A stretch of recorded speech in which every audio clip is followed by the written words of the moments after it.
हा पर्वकाळ साधताना मनामध्ये एकच असतं की त्याचा कोप नाही झाला पाहिजे. 7.5 नको आम्हाला, नाही का, जे काही आहे ते चांगलं पाहिजे, 7.5 नको.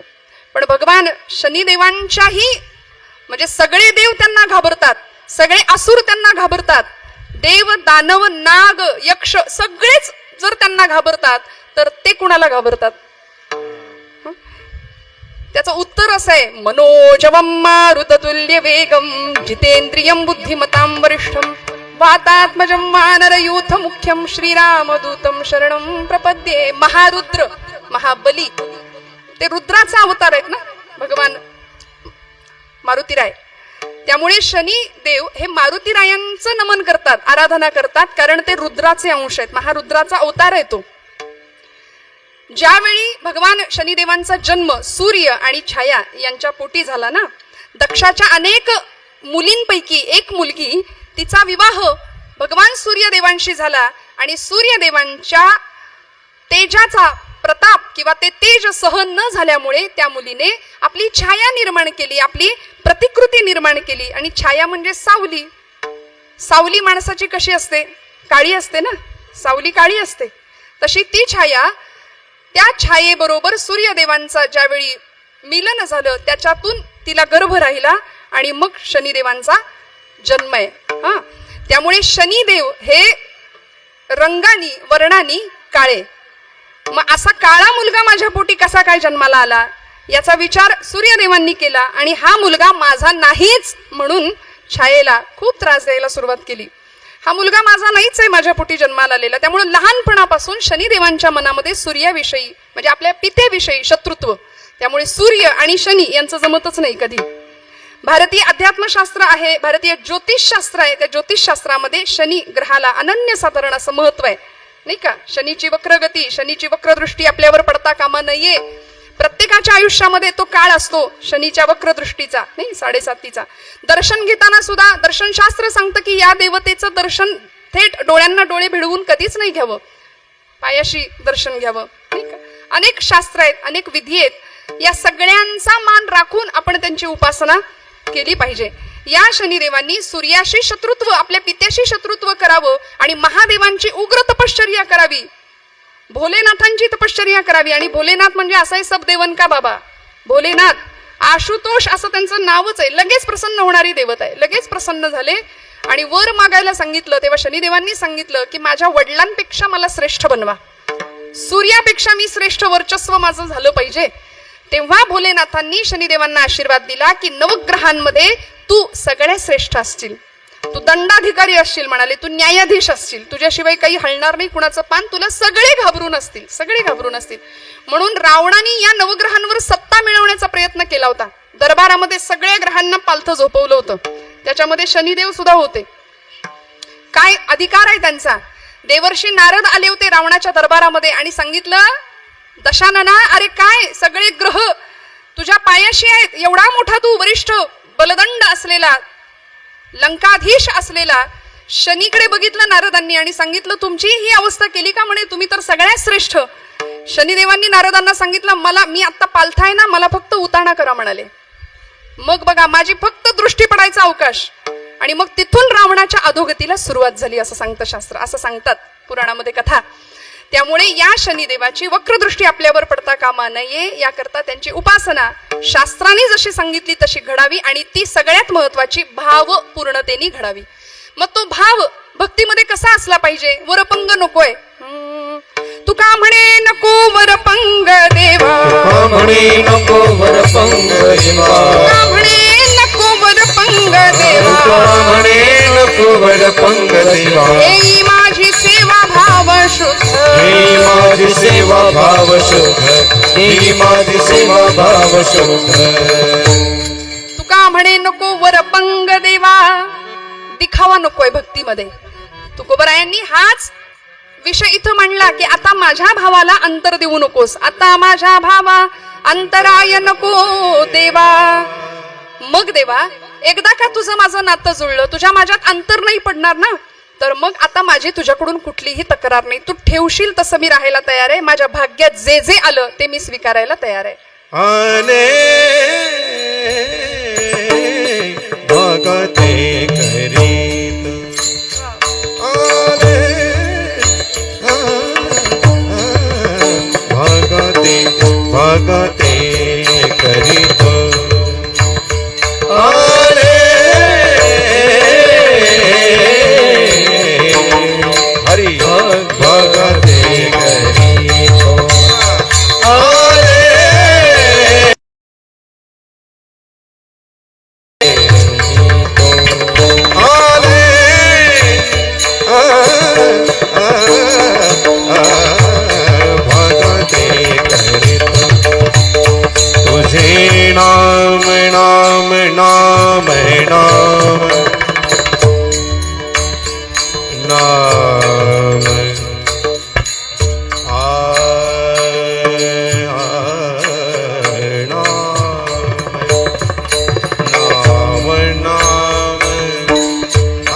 तुझे नाम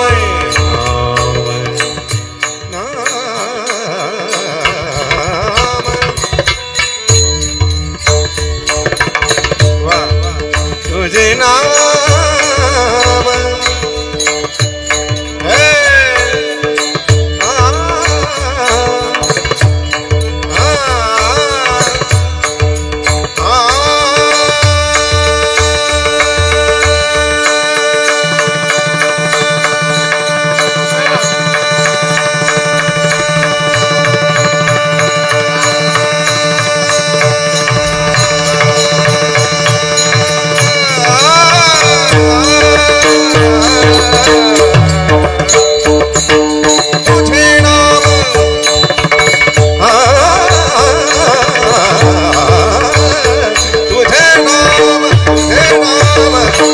उच्चारितो आरे भगते करीतो आरे भगते करीतो आरे आरे भगते करीतो भगते करीतो भगते करीतो. टाळ्या वाजवा पाथरेकर आणि पाहिजे बरं. छान आनंदाने काटकसर न करता सहभाग आपला असला पाहिजे कीर्तनामध्ये. विठ्ठल विठ्ठल विठ्ठल विठ्ठल आले भागाते करीतो तुझे नाम उच्चारितो. तुकोबराय म्हणले देवा तक्रार नाही, कुठलीच तक्रार नाही. जे वाट्याला मिळालं ते स्वीकारीन, कारण आम्हाला खात्री आहे एका जनार्दनी भोग प्रारब्धाचा हरिकृपे त्याचा नाश झाला. खात्री आहे तुझी कृपा असेल तर वाटेल ते प्रारब्ध भोग भोगायची आमची तयारी आहे. आले भागाते करीतो ठेविले आनंदे तैसेचे राहावे असं म्हटलं की नाही. तर आजची तरुण मंडळी म्हणते ताई संतांनी कर्तृत्ववाद नाकारला बहुतेक, काहीच करायचं नाही, ठेविले आनंदे तैसेचे राहावे चित्ते असो द्यावे समाधान असं म्हटलंय. अरे म्हटलं तसं नाही. तुकोबांनी जरी हे सांगितलं ठेविले अनंते तैसेचे राहावे तरी तेच तुकोबराय भक्तीला शक्तीची जोड द्यायला शिकवतात. एक शककर्ता राजा महाराष्ट्राला मार्गदर्शनाने प्रभावित करून देतात आणि मग त्यांनाही सांगतात विंचू देव्हाऱ्याशी आला देवपूजा नावडे त्याला तेथे पैजाराचे काम अधमाशी तो अधम. धर्माचे पालन करणे पाखंड खंडणे हेही तुकोबराय शिकवतात. फक्त टाळ कुटणं म्हणजे अध्यात्म नाही. त्या भक्तीला शक्तीची जोड दिली तुकोबरायांनी. त्यामुळे तक्रार न करता मोठमोठ्या महापुरुषांनी आयुष्यात आलेल्या अनेक अडचणींवर संघर्षांवर मात करत स्वतःचं जीवन ध्येय गाठलं. अनेक महापुरुषांचं वर्णन आपण यामध्ये करतो. आले भागाते करीतो. संतांच्या बाबतीतही तेच झालं. तुकोबरायांच्या आयुष्यात काय होतं, ज्यांचा अभंग आहे 18 विश्व दारिद्र्य अनुभवायला मिळालं. एकेकाळी प्रचंड श्रीमंती, कनकाई माता हातात सोन्याचं कड घातल्याशिवाय बाहेर पाठवत नव्हती, पण तरी सुद्धा बघता बघता समोर दारिद्र्य आलं. एखादी वयोवृद्ध आजी त्या दारिद्र्याच्या अवस्थेमध्ये 10 ठिकाणी लुगडं फाटलेलं आहे आणि 70-75 वर्षाची म्हातारी दारासमोर उभी राहायची. सगळं लोकांना देऊन टाकले, घरात काहीच नाही, पण तिच्या अंगावरचं फाटकं लुगडं बघून तुकोबरायांना वाटायचं की हिला काहीतरी दिलं पाहिजे आपण. सकाळची वेळ आवलामाई मोरीत स्नानाला गेलेल्या असायच्या. तुकोबांनी मोरीवर निर्या करून ठेवलेलं त्यांचं नेसायचं लुगडं ते घ्यावं आणि त्या म्हातारीला द्यावं आणि तिला सांगावं आता 120च्या स्पीडनी पळत जा, थांबू नको इथं, कारण तुझ्या मागणे भूकंप येणार आहे, वादळ येणार आहे तुझ्या मागे. खात्री होती हो, स्वभाव माहिती होता की नाही. आवलीला भेटावं, आवलीनी भांडण करावं तुकोबरायांशी. का संघर्ष, का भांडण करावं? लुगडं दिलं म्हणून का हो? नाही. साडी दिली म्हणून का? नाही. आता मी माझी आबरू कशाने झाकू? प्रश्न पडावा.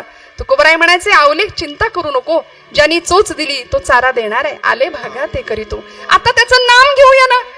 अगं नको चिंता करू वस्त्रा या पोटाची, माऊली आमुची पांडुरंग, काळजी करू नकोस. कशाला चिंता करायची, देणारा तो आहे. देव उदार देता न म्हणे थोडेफार, तू तो उदारांचा राणा. इतकं दिलंय त्यांनी. मैपत बुवांनी सांगितलंय की इथे या प्रसंगामध्ये आवलीला अंग झाकायला भगवंतांनी आपला पितांबर दिला. एवढी कृपा परमेश्वर करतो. विठ्ठल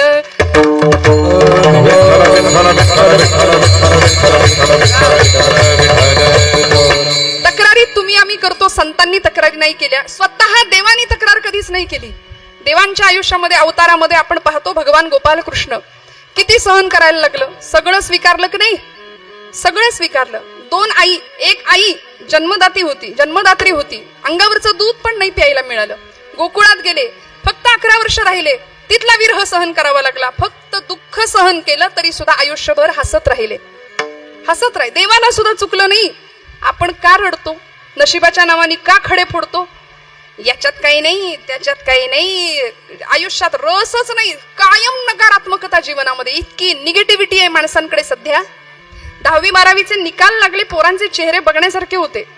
बरं, एवढे मार्क पडणाऱ्यांना पडतात तरी कसे, हा फार मोठा प्रश्नचिन्ह आहे. आमच्या काळामध्ये 80 म्हणजे खूप मार्क होते की नाही? खरं सांगा, मराठी भाषेमध्ये 99 मार्क पडूच कसे शकतात? मला कुणाला दोष नाही द्यायचा, कुणाचा विरोध नाही करायचा आहे, पण जीवनामध्ये नकारात्मकता आहे.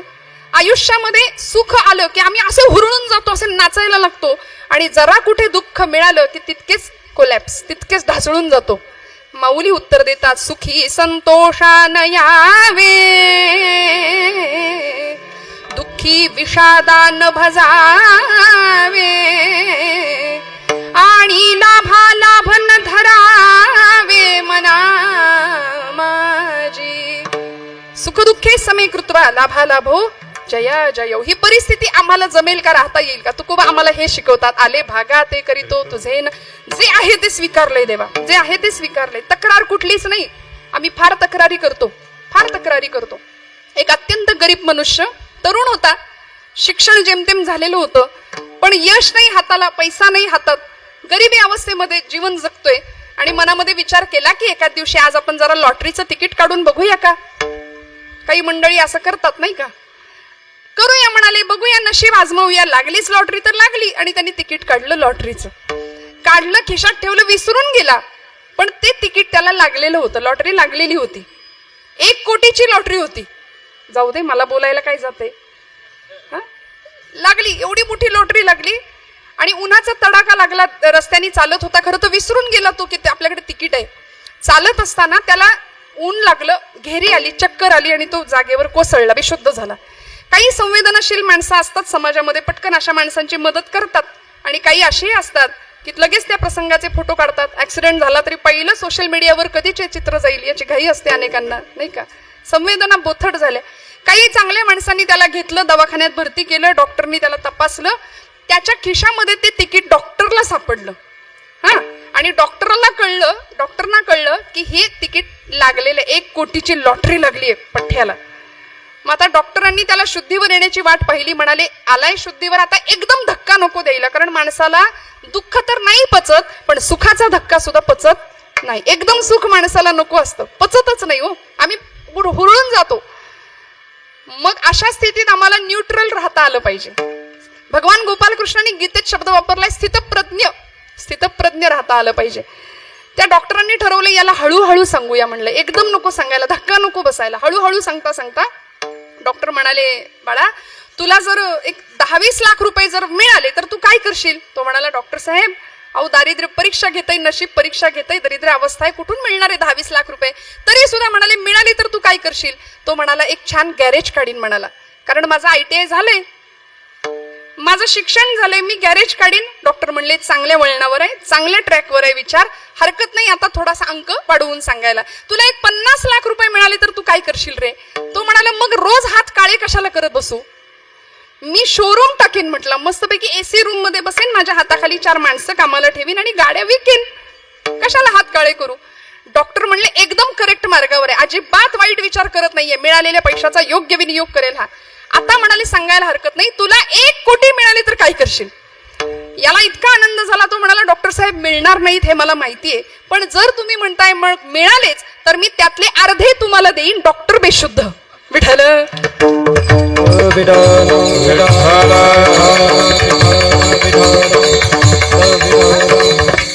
सुखाचा धक्का आम्हाला पचत नाही, दुःख आम्ही झेपवू शकत नाही. देवतांच्या आयुष्यामध्ये, संतांच्या आणि महापुरुषांच्या आयुष्यामध्ये हे सगळं त्यांनी स्वीकारलं. आले भागा ते करीतो तुझे नाम उच्चारितो. अधिष्ठान भगवंताचं पक्क ठेवलं समोर. प्रभू रामचंद्रांच्या बाबतीमध्ये आज दशरथ राजांनी सांगावं की उद्या तुझा राज्याभिषेक आहे, गादीवर बसायचंय.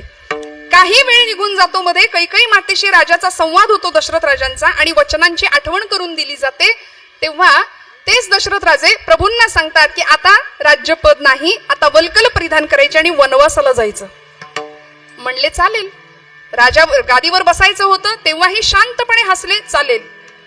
वनवासाला जायचे, चालेल म्हणाले. आजचा राम असता तर, आजचं कुणी एखादा असतं तर थैथैट केला असता की नाही. सगळं गादीसाठीच तर चाललंय सध्या, सत्तेसाठीच तर चाललंय सध्या. आता मला राज्याभिषेक उद्या होणार आहे, मला वनवासाला पाठवता म्हणून भांडला असतं की नाही आजचा राम. पण नाही हो, म्हणून ते राम आहेत, म्हणून ते प्रभू रामचंद्र आहेत. स्वीकारलं, सगळं स्वीकारलं. गोपालकृष्णांना सुद्धा गांधारी मातेनी शेवटी शाप दिला होता. म्हणाले माझा निर्वंश केलास ना कौरवांचा, तू सुद्धा यादवांचा निर्वंश झालेला डोळ्यासमोर पाहशील कृष्णा. भगवंत म्हणले आय एक्सेप्ट इट, मी स्वीकारतो तुझा शाप सुद्धा माते, मी आशीर्वाद म्हणून स्वीकारतो. सगळं स्वीकारलं. प्रभू रामचंद्र वनवासात जाताना सीतेचा निरोप घ्यायला आले होते. सीतामाईंना म्हटले आता मी जातोय. जनक राजांनी सीतामाईंना निरोप पाठवला होता, माहेरी येऊन राहा, काही जाऊ नको वनवासात. आताची सीता गेली असती की नाही पटकन बॅग भरून, कुठं वनवास पत्करू यांच्या बरोबर, कुठे 14 वर्ष फिरत राहू जंगलात रानावनात, गेली असती की नाही खरं सांगा. पण सीतामाई काय म्हणतात माहितीये, प्रभू समोर आलेत, निरोप मागतायत. निरोप कसला माझा घेता, देवा माझा निरोप आपण का मागता. निरोप कसला माझा घेता, जेथे राघव तेथे सीता, जेथे राघव तेथे सीता, जेथे तेथे सीता, जेथे राघव तेथे सीता. देवा निरोप नाही, मी येणार तुमच्या मागे. आणि विलक्षण पद्धतीने सीतामाईंचा त्याग सहन केलाय. आले भागा ते करीतो तुझे नाम उच्चारितो. अनेकांनी हा त्याग सहन केला, हे भाग्य स्वीकारलं. संतांच्या बाबतीतही तेच आहे, साधू संतांच्या महापुरुषांच्या बाबतीतही तेच आहे. आज ज्या राजांची आठवण आपल्याला करायचं आहे त्या राजांच्या बाबतीत सुद्धा तेच घडलं बरं का. सगळं स्वीकारलं की नाही. यवनी पातशाह्यांची आक्रमण होत होती महाराष्ट्राच्या छाताडावर. ही सगळी मुसलमानी सत्ता अक्षरशः थैथयाट करत होती. स्त्रीच्या कपाळावरचं कुंकू सुरक्षित राहतंय की नाही याची सुद्धा खात्री नव्हती. तरुणांचा पराक्रम, वृद्धांचं जीवन काही सुरक्षित नव्हतं. आमच्या डोळ्यासमोर आपल्या घरातल्या बाया बापड्यांना उचलून नेलं जात होतं. समर्थ म्हणतात, कित्येक ब्राह्मणी गुजरणी भ्रष्टविल्या, किती एक देशांतरा त्या विकिल्या, किती एक हाल होवोनी मेल्या. ठाऊक नाही, इतका विलक्षण काळ महाराष्ट्राच्या मातीने अनुभवला होता. पण या काळामध्ये जिजाऊ मातोश्रींच्या संस्कारांनी संपन्न झालेला एक महात्मा, आपल्या दीर्घ राजकारणाचा अनुभव जिजा मातोश्री त्यांना देतात. एका पाठीमागं एक स्वराज्यावर आलेली सगळी संकट पेलली, स्वीकारली, सहन केली. आले भागा ते करीतो, स्वीकारलं. पण अधिष्ठान होतं शंभू महादेवांचं, अधिष्ठान होतं तुळजाभवानीचं. असं नाही म्हणाले मी माझ्या जोरावर करेन, माझ्या जीवावर करेन, नाही. बर छत्रपती शिवाजी महाराज कुठून तरी अवकाशातनं टपकले, असं काहीतरी लाईट आला भवानी मातेच्या हातातनं प्रगट झाले, असं काही झालंय का. नाही. प्रचंड कष्टातनं जिजाऊ माऊलींनी राजांना घडवलं आणि असे राजे घडले. भवानी मातेचं अधिष्ठान आपल्या तलवारीला सुद्धा होतं, म्हणून भवानी तलवार राजांच्या हातात असायची, तळपत होती. त्या आई जगदंबेचं अधिष्ठान समोर होतं. गळ्यामध्ये 64 कवड्यांची माळ घालत होते आणि नुसते घालत नव्हते, भुत्या होऊन हातात पोत घेऊन नाचत सुद्धा होते राजे. संचार व्हायचा देवीचा. शंभू महादेवाचं अधिष्ठान होतं.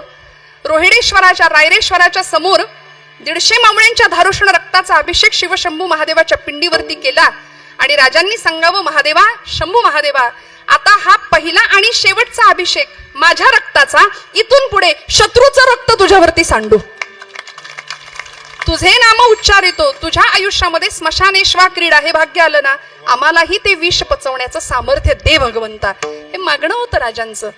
आणि या सगळ्या त्यागातनं काय निर्माण झालं हो. 350 वर्षापूर्वी गुलामीचा अंधकार सगळ्या महाराष्ट्राने सहन केला. पण मग मात्र अनेकांच्या बलिदानाने, अनेकांच्या रक्ताने असं साम्राज्य स्थापन झालं. शतकांच्या यज्ञातून उठली एक केशरी ज्वाला. रायगडावर 32 मण सोन्याचं सिंहासन सजलं होतं. 32 मण सोन्याचं सिंहासन सजलं. इंग्रज, पोर्तुगीज, डच, फ्रेंच सगळीच मंडळी आली, माना झुकवायला लागली राजांच्या गादी समोर, सिंहासनासमोर. एक एक एक एक पाऊल टाकत टाकत टाकत पायघड्या पडत होत्या. त्या प्रत्येक पाकळीमध्ये, त्या प्रत्येक पायघडीमध्ये, पाकळीमध्ये राजांना दिसत होते बाजी प्रभू पावनखिंडीत संपलेले. गड आला पण सिंह गेला हा इतिहास गाजवलेले तानाजी मालुसरे दिसत होते. आपले वडील शहाजीराजे भोसले दिसत होते. निश्चयाचा महामेरू, अखंड स्थितीचा निर्धारू, बहुता जनांचे आधारू, श्रीमंत योगी हे ज्यांचं वर्णन केलं समर्थांनी, असे राजे पाऊल टाकत टाकत टाकत सिंहासनावर बसले आणि खऱ्या अर्थी महाराष्ट्राने नवे जगाने अरुणोदय झालेला पाहिला. शतकांच्या यज्ञातून उठली एक केशरी ज्वाला.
गंगा सिंधू यमुना गोदा कलशातून आल्या. काय झालं? काशीचे पंडित गागा भट्ट 6 जून म्हणजे आजचा तारखेचा दिवस 1674 साल, लोकांना साल सनावळ्या माहिती नाहीत, अभिषेक केला. 7 नद्यांचं 7 समुद्रांचं जल राजाच्या मस्तकावर अभिषिक्त झालं. गंगा सिंधू यमुना गोदा कलशातून आल्या. शिवरायाला स्नान घालून धन्य धन्य झाल्या. धीमी पाऊले टाकीत येता रुद्राचा अवतार. अधीर हृदयातून उमटला हर्षे जय जयकार. प्रौढ प्रताप पुरंदर सिंहासनाधीश्वर क्षत्रिय कुलावतंस गोब्राह्मण प्रतिपालक मुघलदल संहारक महाराष्ट्र भूषण छत्रपती श्री शिवाजी महाराज. शिव छत्रपतींचा जय हो, श्री जगदंबेचा जय हो, या भरत भूमीचा जय हो. जय जयकारा तुनी उमटल्या शतकांच्या धारा. 10 दिशांच्या हृदयामधून अरुणोदय झाला. अरुणोदय झाला. अरुणोदय झाला. विठोबा रखुमाई, विठोबा रखुमाई, विठोबा रखुमाई.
विठोबा रखुमाई टाळी टाळी वाजवा टाळी वाजवा विठोबा रखुमाई विठोबा रखुमाई विठोबा रखुमाई विठोबा रखुमाई विठोबा रखुमाई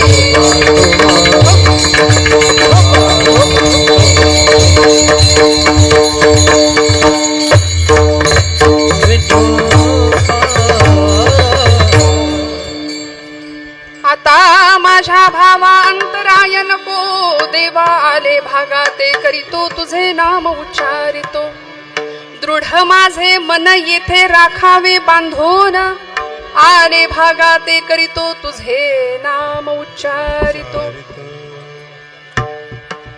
भक्तीच्या वाटेवर तुकोबरायांनी भगवंताकडे क्षेमाची याचना केली मागणी केली तुम्ही आम्ही सुद्धा सगुण उपासना करत असू निर्गुण उपासना करत असू प्रत्येक उपासनेमध्ये भगवंताच्या जवळ राहता आलं पाहिजे आणि आम्ही प्रापंचिक आहोत साधी भोळी माणसं आहे परमार्थात लक्ष लागतंच पूर्ण वेळ असं काही नाही आम्ही आमच्या सवडीने करतो घरातली कामं करता करता जमलं तर समोर सिरियल चालू लागते आम्हाला हातात माळ असली तरी असा रामकृष्ण हरी जप आमचा चालतो जमेल तसं आम्ही ध्यानाला बसलो तरी लोक म्हणतात काय ध्यान बसलंय असा अध्यात्म सवडीचा अध्यात्म आम्ही करतो आम्हाला जमेल तसं भगवंताला आवडेल असं काही नाही भगवंताला आवडेल असं जर आमच्याकडून अध्यात्म घडलं ना तर आज तरुण मंडळ स्थापन होतात गणपती नवरात्र उत्सव देवाला आवडण्याकरता जर उत्सव असेल तर त्या गणपतीच्या मागे पडद्यामागे पत्त्यांचे डाव रंगणार नाहीत जर देवाच्या आवडीकरता आम्ही उत्सव करत असू तर जर देवीच्या आवडीकरता नवरात्र असेल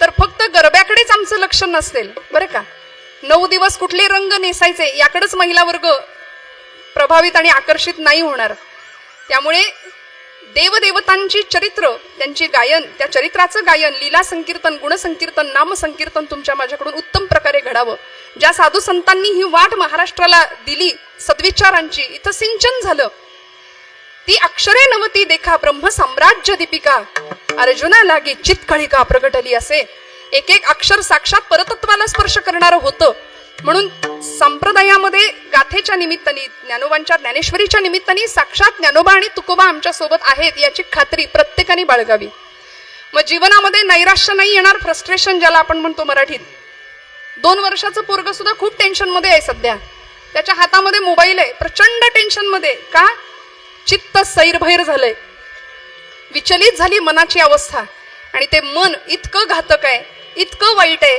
की अध्यात्माच्या प्रांतामध्ये येणाऱ्या माणसाला त्रास दिल्याशिवाय राहत नाही म्हणून तुकोबराय म्हणतात अभंगाच्या 3ऱ्या चरणात दृढ माझे मन दृढ माझे मन दृढ माझे मन दृढ माझे मन दृढ माझे मन दृढ माझे मन दृढ माझे मन दृढ माझे मन दृढ माझे मन दृढ माझे मन दृढ माझे मन दृढ माझे मन तेरा खावे बांधून ए तेरा खावे बांधून ए तेरा खावे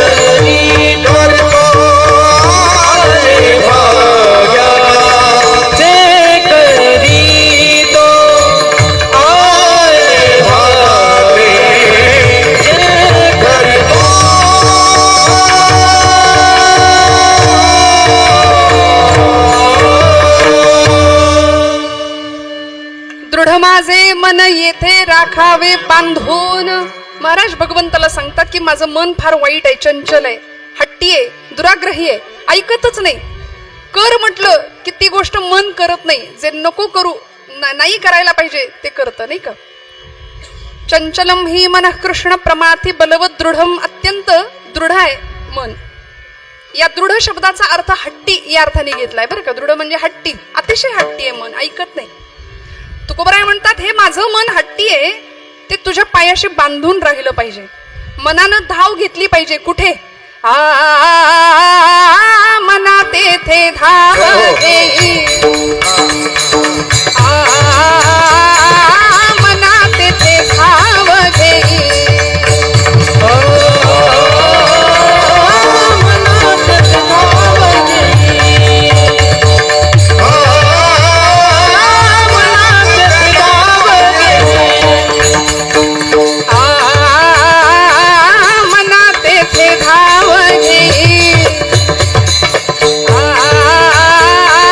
मना तेथे धाव घेई, येथे नाही मनात धाव घेई, मनात धाव घेई, मना तेथे धाव घेई,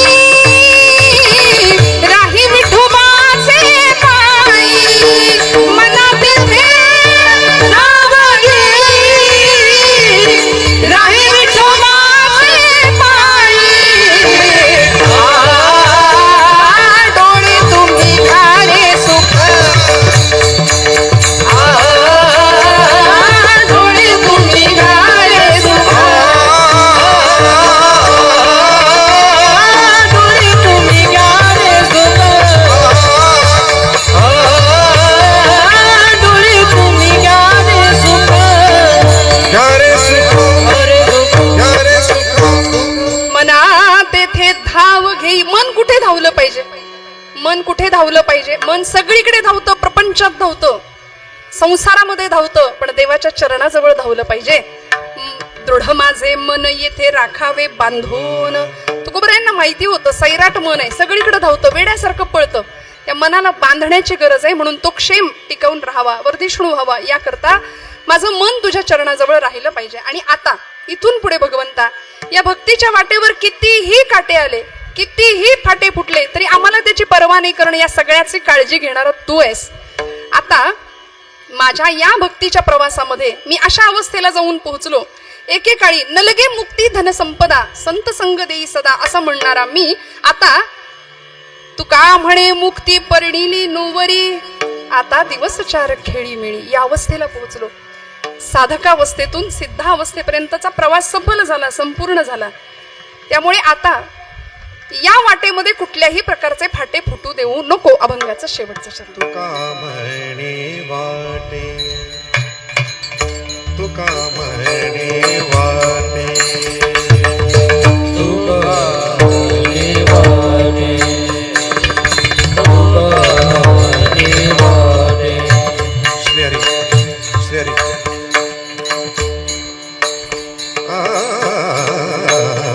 तुका म्हणे वाटे, तुका म्हणे तुका म्हणे वाटे, तुका म्हणे वाटे, फुटो देव फाटे, देव फाटे आले मागते कधी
तुझे नाम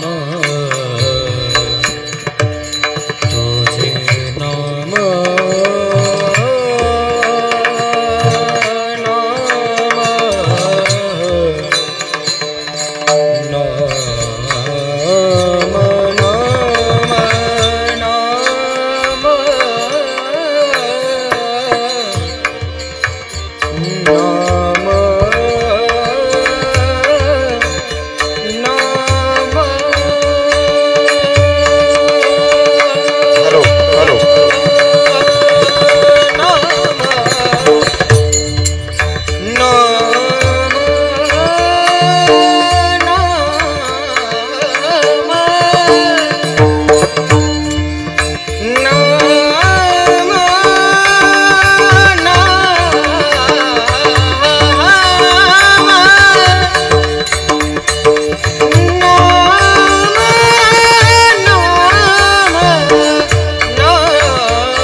माफ करा, इतकं सुंदर कीर्तन चालू आहे, परंतु आग्रह आहे रवींद्रदादांचा 12 ज्योतिर्लिंग परण, ज्यामध्ये भगवान शिवाचे जे भारतातील जे 12 ज्योतिर्लिंग आहे त्यांचं वर्णन होतं. राजा छत्रपती सिंग महाराजांची ही रचना आहे. मी पखवाजातून वाजवण्याचा प्रयत्न करतो. याच्यातला बेस कमी करा. हॅलो हॅलो क्लिअर शब्द ऐकायला आले पाहिजे. Hello hello hello. तिकडे तिकडे हा थोडा इफेक्ट चालेल.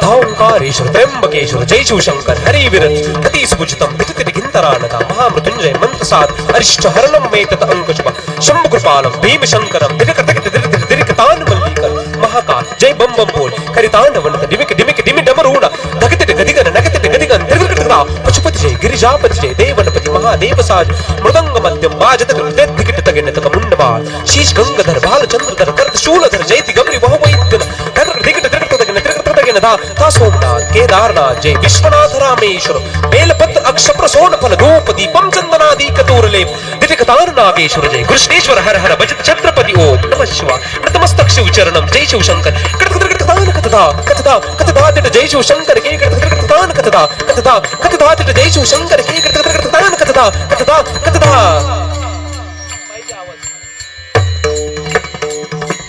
Hello hello.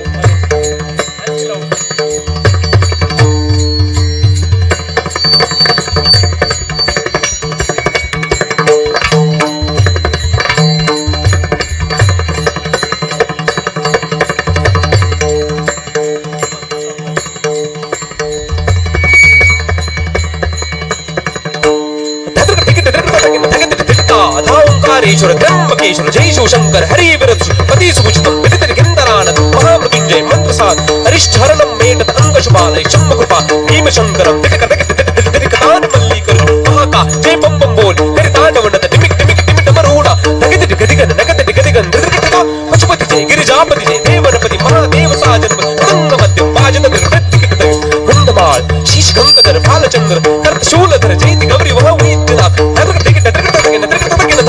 सोमनाथ केदार जय विश्वनाथ रामेश्वर बेलपत्र अक्षप्र सोन फल धूप दीपम चंदनादि कतूरलेप दिटिकतान नागेश्वर कृष्णेश्वर हर हर भजत छत्रपति ओम नमः शिवाय नतमस्तक शिव चरणम जय शिव शंकर कथदान कथदा कथदा कथदा जय शिव शंकर कथदान कथदा कथदा कथदा जय शिव शंकर कथदान कथदा कथदा कथदा.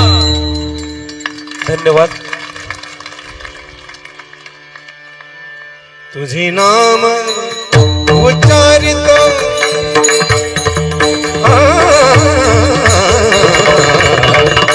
तुझे नाम उच्चारित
तुका म्हणे वाटे नको फुटो देऊ फाटे आले भागा ते करीतो तुझे नाम उच्चारितो दिर दिर तन न तन देव तना दिर दिर तन न तन देव तना दिर दिर तन न तन देव तना दिर दिर तन न तन देव तना दिर दिर तन न तन देव तना दिर दिर तन न तन देव तना देव तोम तान देरे ना तान देरे ना देव तोम ना दिर दिर तानी ता दिर तना रे ना दिर दिर तन न तन देव तना दिर दिर तन न तन देव तना दिर दिर तन न तन देव तना.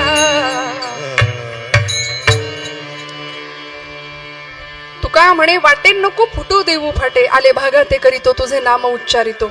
अध्यात्म असू दे व्यवहार असू दे दोन्हीही प्रांतामध्ये विना तक्रार आमच्याकडून कर्म घडावं. श्रोते हो, सगळ्यात महत्वाची गोष्ट आपली वेळ कीर्तनाची संपलेली आहे, मला त्याची जाणीव आहे. आपल्या सगळ्यांचा भोजन प्रसाद व्हायचंय, वेळेत व्हायचंय आणि एकदा पोटोबा आठवला की मग काही नाही, मग काहीच नको असतं, हे की नाही. त्यामुळे घड्याळाला फार पुढे जाऊ देणार नाही. सगळ्यात महत्वाची एकच गोष्ट, आज दिवस असा आहे राज्याभिषेकाचा, हिंदू साम्राज्य दिवस आहे. आम्ही सगळी मंडळी हिंदू आहोत हे दुर्दैवाने याचा विसर पडतोय. स्वातंत्र्यवीर सावरकर म्हणायचे, मला इंग्रजांची भीती मुळीच नाही, मला अन्य पंथीयांची मुस्लिमांची भीती नाही, मला हिंदू द्वेष्ट्या हिंदूंचीच भीती आहे. हिंदूंचा द्वेष करणारी हिंदू माणसं आहेत ना, त्यांचीच मला भीती आहे. कारण आमचा हिंदू धर्म पतित होण्याची कारणं आणि ती आमचीच आहेत बरं, आम्हीच त्याला कारण आहोत. पहिलं कारण आहे, आम्ही मस्तक आमचं तिलकहीन आहे, कपाळाला टिळा लावायला तयार नाही. वाणी मंत्रहीन आहे, वाणीला मंत्राचा स्पर्श नाहीये, नाम नाहीये. हरिनाम प्रक्षाळी जिव्हे ते म्हटलंय. दिवसभर आम्ही जी वाणीनी पाप करतो ती पाप धुवून काढण्याचं काम नाम करतं, म्हणून तुझे नाम उच्चारितो, ते नाम मुखात यावं. आमचं मन श्रद्धाहीन आहे आणि हात शस्त्रहीन आहे. वेळ पडली तर हातात शस्त्र घेता यावं, कारण आमचे सगळे देवांचे अवतार शस्त्रधारी होते. हातात शस्त्र घ्यावं. शस्त्र पाप नास्वयेची शस्त्र पुण्य नास्वये इष्टता अनिष्टता त्यास हेतूनेच ये. एखादी आमची तरणी ताठी पोर संध्याकाळ झाली आणि अंधार पडला घरी आलीच नाही तर आई वडिलांच्या काळजाचा ठोका चुकतो की नाही मला सांगा. इतका विलक्षण काळ आहे आजूबाजूला, आम्हाला सावध राहण्याची फार गरज आहे. स्वसंरक्षण प्रत्येक लेकी बाळींना शिकवण्याची गरज आहे. इथलं तरुण मंडळ चारित्र्याचा विकास, नीतिमत्ता, शुद्ध आचरण प्रत्येकाकडून घडावं, तर आम्ही छत्रपतींच्या महाराष्ट्रात राहतो असं मोठ्या अभिमानाने म्हणू शकतो. आज राज्याभिषेक दिवस आहे राजांचा. रायगडावर असं सिंहासन सजलं होतं की आमच्याही माना त्यांच्या समोर झुकल्या गेल्या, कायम झुकल्या जाव्यात. त्यांच्या चारित्र्याचा गौरव सबंध महाराष्ट्रांनी केला, आमच्याकडूनही तो वेळोवेळी व्हावा. आज या शनी जयंतीच्या पर्वकाळाच्या निमित्ताने झालेली सेवा भगवंत चरणावर समर्पित करते. आपण सर्व पाथरे ग्रामस्थ, माता भगिनी, बंधुवर्ग, वडीलधारी वर्ग सगळ्यांच्या चरणी कृतज्ञतापूर्वक वंदन करते. बोलत असताना काही वेडवाकडं गेला असेल तर मोठ्या अंतःकरणाने क्षमा करा.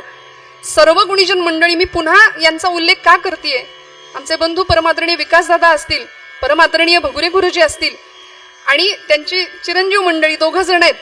इतकं सुंदर गुरुजी शिक्षण चाललंय, खरंच दृष्ट लागावी असं छान. म्हणजे दोघंही श्रीपाद महाराज ना, हे यांचं श्रीहरी महाराज आणि त्यांच्या छोट्यांचं वा वा हरिभक्तीपरायण पद्मनाभ महाराज. इतका गोड आवाज आहे, इतकं सुंदर शिक्षण चालू आहे. परमेश्वराने अशीच सेवा आपल्याकडून करून घ्यावी अशी भगवंताच्या चरणी प्रार्थना करते. आपण सर्व मंडळी बोलत असताना चुकून काही वेडवाकडं गेलं असेल तर मोठ्या अंतःकरणाने क्षमा करा. सर्व ज्येष्ठ आहात, श्रेष्ठ आहात, संप्रदायातली निष्ठावंत वारकरी मंडळी आहात. आपण पंचक्रोशीतली काही मंडळी आली असतील, सगळ्यांच्या चरणी कृतज्ञतापूर्वक वंदन करते. सर्व टाळकऱ्यांना वंदन करते. ज्ञानेश्वर माऊली झाल्यानंतर सगळ्यात शेवटी आपण राजांची आरती म्हणूया आणि मग तुम्ही महाराज देवांची आरती म्हणा आणि मग आपण कीर्तनाला समारोप करूया. ज्ञानेश्वर माऊली, ज्ञानेश्वर माऊली, ज्ञानेश्वर माऊली, ज्ञानराज माऊली तुकाराम, ज्ञानेश्वर विठ्ठल जय जय.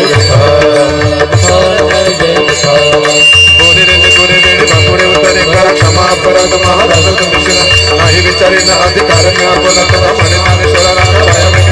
क्षमा परत. हो हो हो, आरती घ्यायची ना.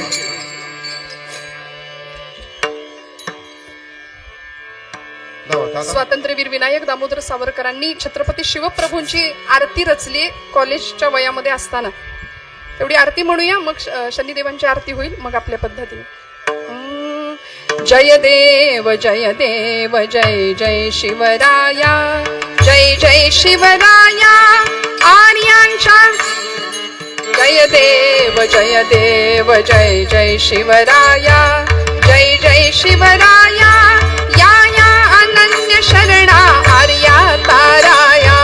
जय देव जय देव जय जय शिवराया, जय जय शिवराया.